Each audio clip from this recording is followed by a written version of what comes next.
Welcome to our channel. Easy setup guide for Tenda Wi-Fi Repeater. Plug in the repeater. First, plug the Tenda Wi-Fi Repeater into a power socket. The power LED will start blinking. Place it near your router. Keep the repeater close to your main Wi-Fi router during setup to ensure a strong signal connection. Connect to Tenda Wi-Fi on your phone or laptop. Connect to the Wi-Fi network named Tenda_EXT or something similar. It's the repeater's default name.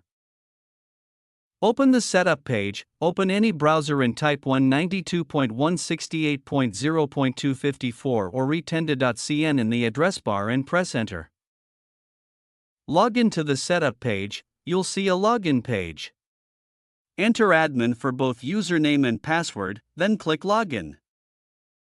Select repeater mode. Choose repeater mode or Wi-Fi extender mode to start the process of connecting it to your existing Wi-Fi.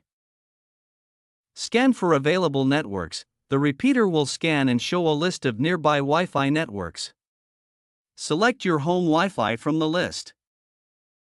Enter Wi-Fi password. Type in the password of your existing Wi-Fi network so the repeater can connect to it. Wait for the repeater to reboot. After saving, the repeater will restart. This may take about 30 to 60 seconds to complete the setup. Place the repeater in a better spot. Move the repeater to a location where the Wi-Fi signal is weak but still within range of your main router. Thank you for watching.